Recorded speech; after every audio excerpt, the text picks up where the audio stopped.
자, 알랭바디우, 주체와 진리, 세 번째 주체와 진리 쪽을 살펴보죠. 자, 지금까지 이야기한 내용을 정리해보면, 자, 진정한 정치는 사회를 변화시키는 거고, 자, 진정한 정치는 뭐를 해야 된다? 사회를 본질적으로 변화를 시켜야 되는 거죠. 그런데 정작 이 사회라는 게 존재적으로 그 자체로 변하지 않는다고 했죠. 그래서 이 구조를 뒤흔들 만한 바로 뭐가 필요하다? 그 변화를 위해서는 또 사건이 필요하다. 이것을 계기로 어떤 새로운 것, 이 사건을 통해서 어떤 새로운 것, 그 새로운 것은 뭐다? 사건을 통해서 새로운 것은 진리, 진리라는 어떤 새로운 사건을 통해서 어떤 새로운 것이 만들어지는데, 그것을 통해서 바로 사회가 변화되게 된다. 자, 그렇다면 이제 진리는 대체 어떻게 만들어지는 것인가? 이 진리는 어떻게? 이 부분을 살펴보는 부분입니다. 자, 사건은 일어난 후에 곧 사라진다고 했죠. 사건은 곧 사라진다. 사라지지만 뭐가 남는다? 흔적이 남는다. 그렇죠?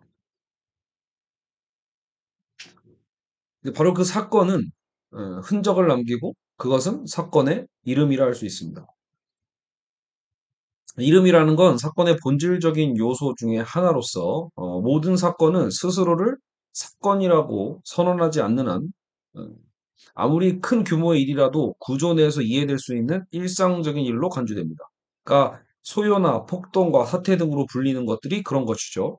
반면에 사건이라는 건 구조를 벗어나는 독특한 것으로 나타나는데 사회 구성원들은 이것을 전에 없던 새로운 이름을 씌워주는 거죠. 아까처럼 파리 꼬민이나 68혁명이나 우리가 5월의 광주라고 부르는 것처럼 새로운 이름을 입혀줍니다. 그리고 이 이름은 사건이 그 사라진 후에도 사회에 계속 남아있죠. 결국 그 이름이라는 것이, 이름으로 덧입혀지는 것이 중요합니다. 사건이 사라진 후에 이 사건의 독특함을 사회 속에서 이어가려는 움직임이 있을 수 있는 거죠. 자, 사건은 끝이 났어요. 5월 광주가 끝이 났어. 하지만 사회 속에서 지금도 마찬가지죠. 2023년인 지금에도 이 사회 속에서도 이러한 5월 광주였던 그 흐름을 이어가려는 움직임이 있을 수 있죠. 이런 움직임은 사건의 이름을 씨앗으로 삼아서 사회 내 어떤 요소들이 사건과 관련이 있는지를 파악하려고 시도하게 됩니다. 다시 말해, 이런 움직임에 참여하는 사회 구성원들은 자신들이 사회 속에서 마주치게 되는 이런저런 것들에 대해 그것이 사건이 일으키는 충격을 이어갈 수 있는 것인지 아닌지를 판단하게 되는 것이죠. 예.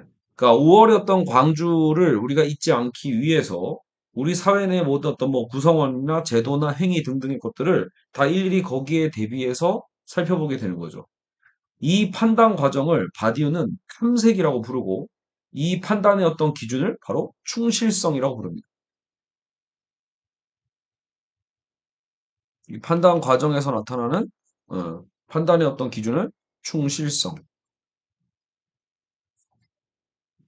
그래서 탐색은 사회 내에서 사건에 충실한 요소와 그렇지 않은 요소를 가려내는 작업이기도 한 거예요.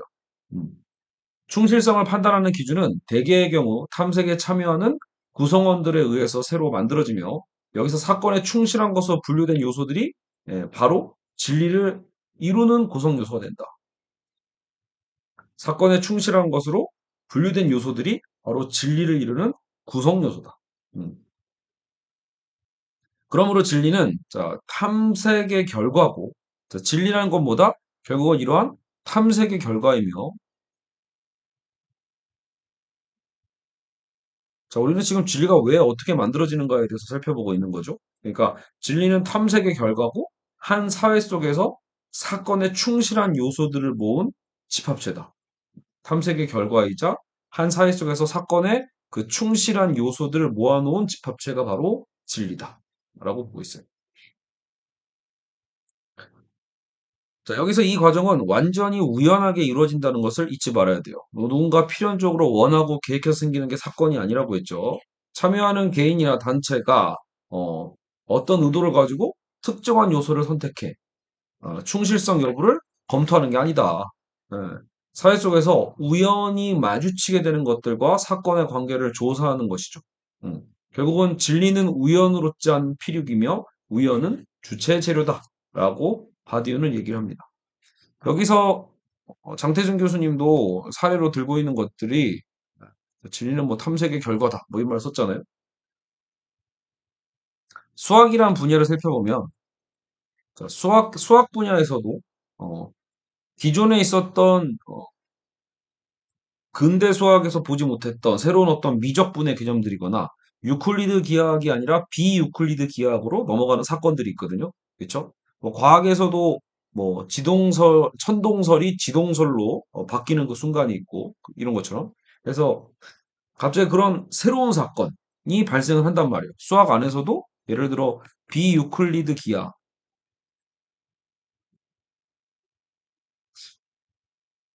음, 혹은 뭐 또 수학의 완전성을 또 깨트리는 또 괴델의 정리나 뭐 이런 것들이 있죠. 그러니까 그런 새로운 공리 체계의 등장이 바로 사건이 되는 거죠. 유클리드 기하의 시대에 거기에 완전히 대비되는 비유클리드 기하학이 처음 나타나게 되면 이게 바로 새로움이고 그것이 바로 사건이라고 불릴 수 있어요. 사건. 음. 이 공리로부터 결국은 뭘 한다? 연역을 통해서 과연 그러면 이게 맞는지 비유클리드 기하학이 새롭게 나타났어. 그럼 이게 맞는지 아닌지를 따져봐야 될 거 아니에요? 이제 그것이 수학에서는 연역을 통해서 증명하는 과정들이 있는데 그게 바로 아까 얘기했던 탐색이 되는 셈이에요. 사건이 있으면 그것이 맞는지에 대한 어떤 연역법을 통한 탐색을 한다. 수학은 모든 사건이 동일한 충실성의 규칙을 따르는 좀 특수한 경우라고 여기서 설명을 하고 있어요. 왜냐하면 수학이라는 게 정말 늘 보편성을 갖고 있잖아요. 동일한 충실성 규칙을 따르는 특수한 경우죠. 어. 자, 그리고 수학에서도 그런 사례가 있다라면, 자, 정치에서도 어, 러시아의 10월 혁명이라는 사건이 있어. 러시아의 10월 혁명을 통해서 그 충실성의 증표로 레닌주의나 트로츠키주의 같은 게 나타나는 거고, 자, 이건 이제 사례를 얘기하고 있는 겁니다.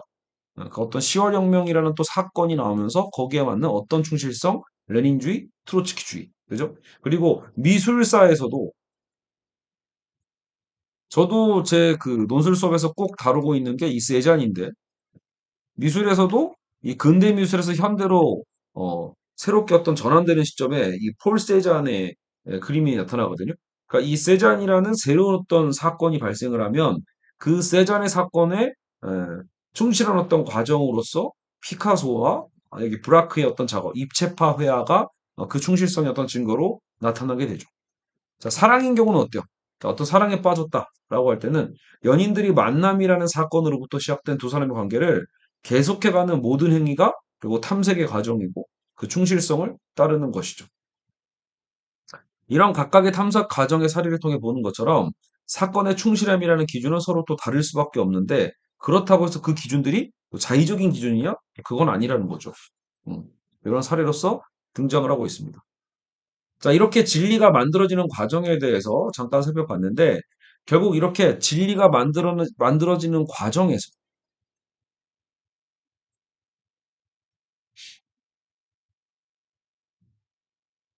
진리를 이루, 진리를 이루는 그 부분들, 진리를 형성하는 그 바로 부분들을 주체라고 한다.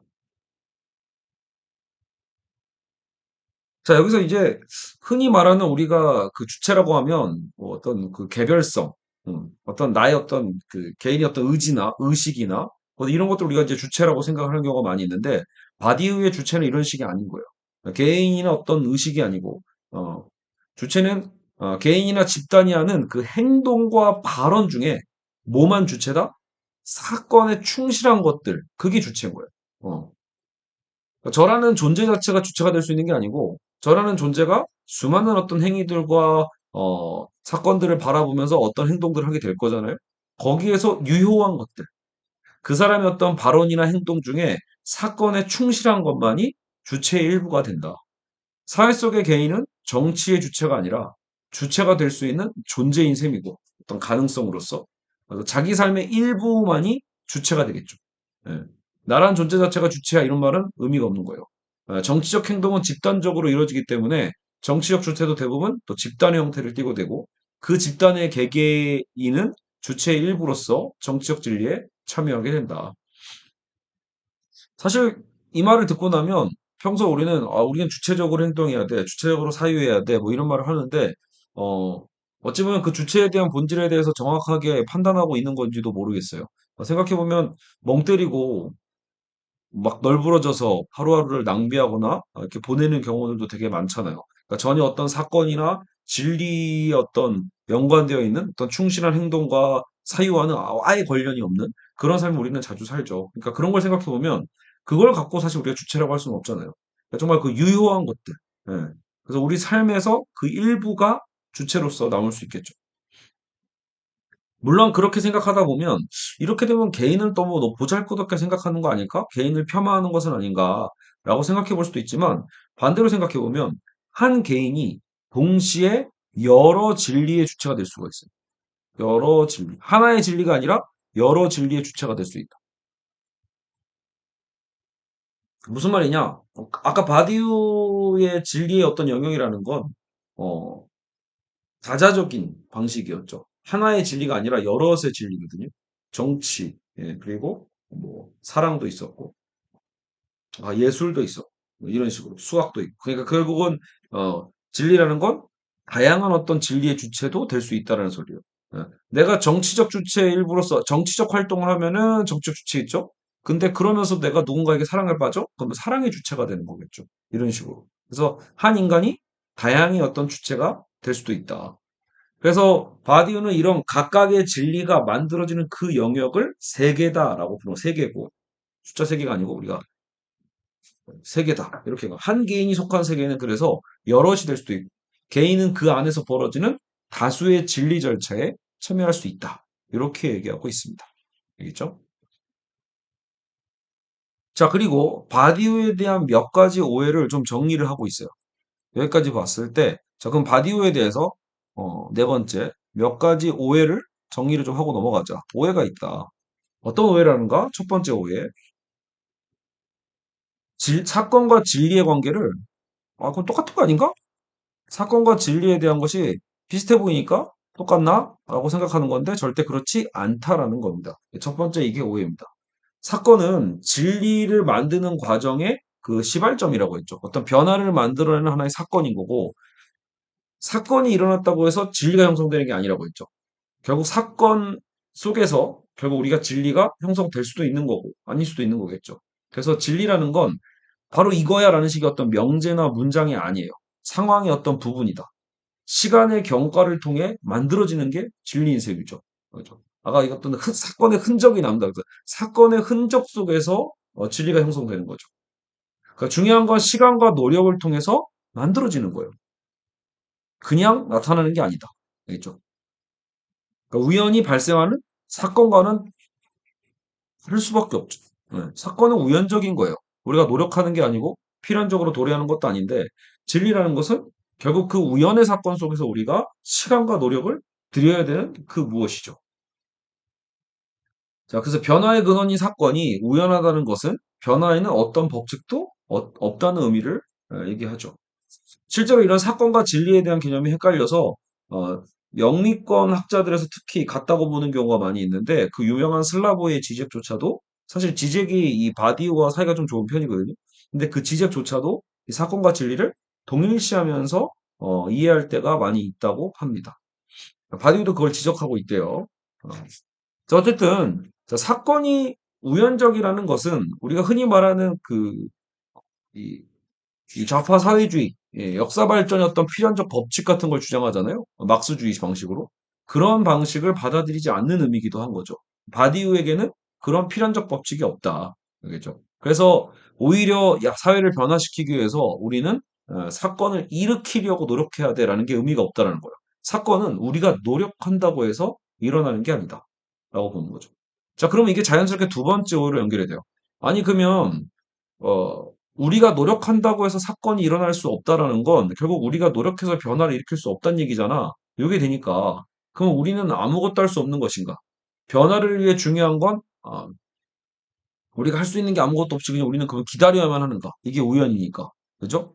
만약 우리는 그러면 그것을 인내하고 기다리는 것?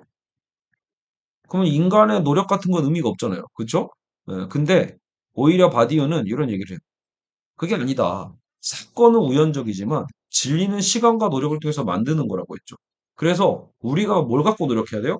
변화를 위해서 중요한 건 앞으로 일어날 사건을 기다리지 말고 이미 일어난 사건을 우리가 어떻게 접근할 것인 거예요. 역사 속에서 이미 일어난 사건들을 결국 우리가 어떻게 참여하고 어떻게 그 탐색의 과정을 거치는가에 따라서 우리가 어떤 충실성을 보여주냐에 따라서 그게 진리가 될 수도 있고 안 될 수도 있다라는 거죠. 음. 우리의 노력은 거기에 달린 거예요. 앞으로 일어날 사건이 아니고 이미 일어난 사건에 대해서 우리가 어떻게 충실성을 보여줄 것인가. 이미 일어났던 사건 중에서 어떤 것을 이어나갈 것이고 그것을 이어가기 위해 어떻게 해야 하느냐이지 새로운 사건을 일으키기 위해 무엇을 해야 하느냐가 아니라는 거죠. 상당히 저도 이 부분 읽다 보면 그런 것도 같네. 이런 생각이 드는 거죠. 자꾸 우리가 무언가를 의도하고 일으키는 것보다도 그쵸. 이미 사실 많은 사건들은 있었거죠. 계속 발생하고 있고. 근데 거기에 누군가가 의미를 부여하는 거거든. 의미를 부여하고 다수가 그 어떤 그 진리에 참여하게 되면 그 진리의 어떤 주체가 되는 것이고요. 그렇죠. 그러면서 거기서 진리가 형성되어 가는 거겠죠. 음. 그래서 이전의 사건을 이어나가는 것이 되는 거죠. 여기서 용기가 등장을 해요. 바디유가 말하는 용기.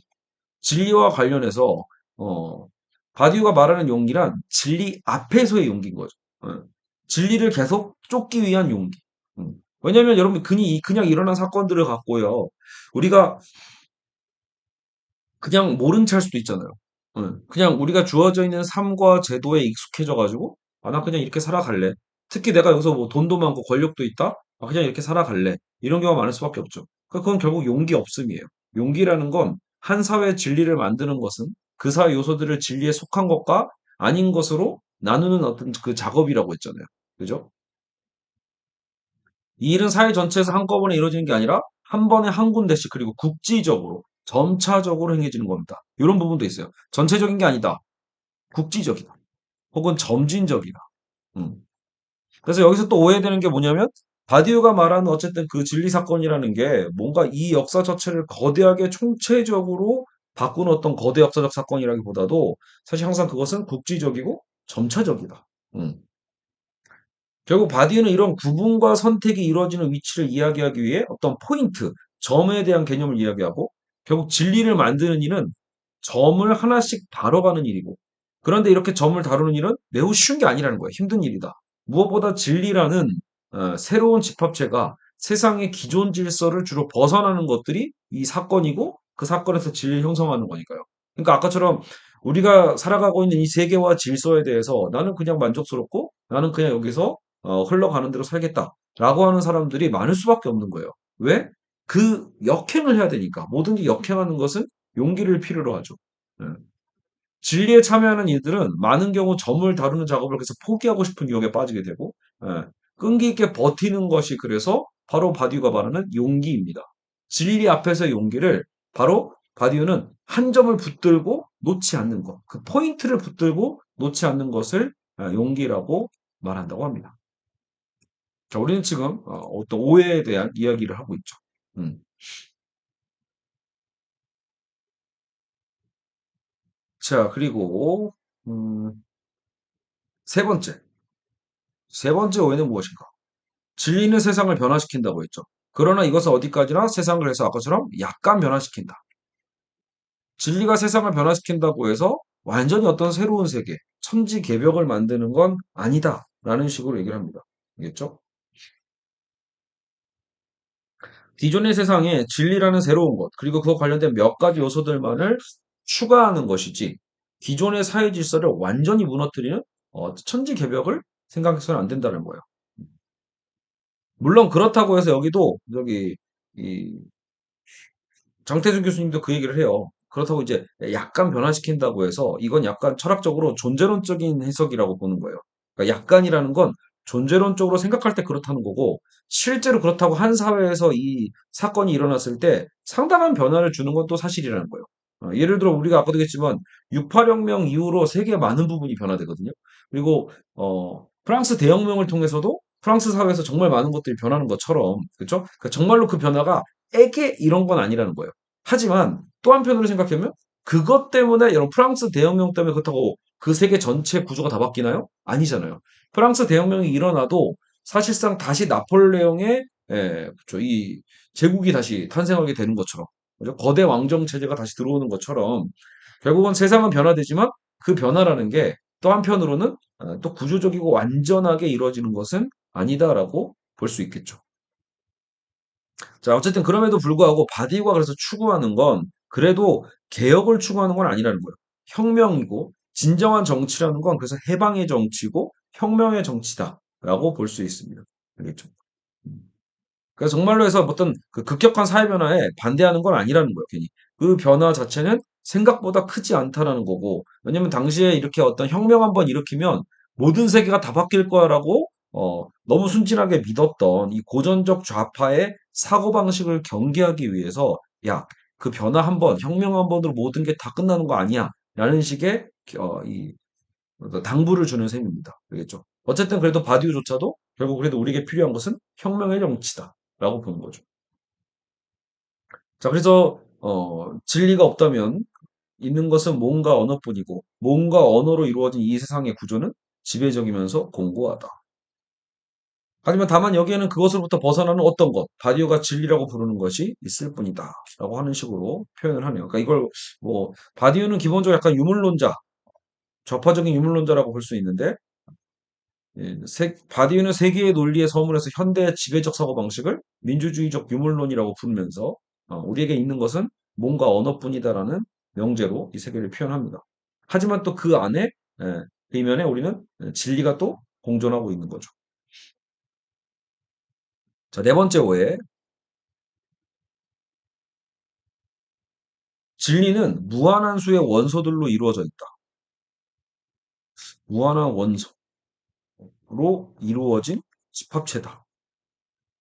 뭐가요? 진리가. 진리는 집합체다. 이런 의미인데. 무슨 말일까? 진리가 만들어지는 과정은 실제로 절대로 그냥 한 번에 끝나는 게 아니라는 거예요. 음.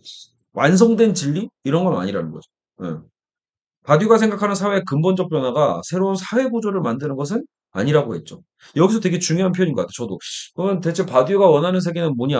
뭐 예를 들어 누구나 이런 사회적인 혁명을 꿈꾼다라면 어떤 완벽한 이상형의 세계 같은 게 있거나 뭐 이러잖아요. 예. 근데 바디우가 원하는 결국 이 혁명이라는 건 어찌 보면 끊임없는 혁명일 거예요. 예. 사회의 근본적인 변화란 이 고전적 공산주의자들처럼 자 기존의 뭐 자본주의 체제 무너뜨려서 우리가 공산주의로 가는 거야. 이런 게 아니라는 거예요. 알겠죠? 의미 있는 것은 진리가 만들어지는 그 과정 자체라는 거예요. 진리의 과정 자체가 중요하다. 그 진리가 사회의 기존 질서를 대체하는 게 아니다. 사회의 기존 질서 즉 구조는 소멸될 수 없고 진리가 기존의 질서를 대체한다면 또 그것은 새로운 질서가 되겠죠. 예. 그러니까 결국은 필요한 게 뭐예요? 어떤 새로운 사건에서 진리가 나오고 그 진리가 기존 질서를 대체하는 힘을 갖게 된다고 해도 결국 그 진리가 또 새로운 질서가 될 거란 말이에요. 그러면 또 필요한 건 뭐죠? 끊임없는 사건과 그 사건에 의한 충실성에 의한 또 진리의 어떤 파생들이 필요한 거죠. 수많은 진리. 그러니까 이런 면에서 우리는 바디가 생각하는 이 자유 개념의 일단을 엿볼 수 있는 거예요. 어딘가 고착되거나 완성되거나 이런 게 아니죠. 우리는 오히려 진리 속에서만 그래서 자유로울 수 있다. 예. 진리에 참여할 때만이 자유를 누리는 것이다. 라고 얘기할 수 있겠습니다. 됐나요? 네. 일단 여기까지 해서 오해 부분까지 정리를 해보고 마지막으로 바디우와 해방의 정치는 무엇인지에 대해서 얘기를 해보고 마무리를 하도록 하겠습니다.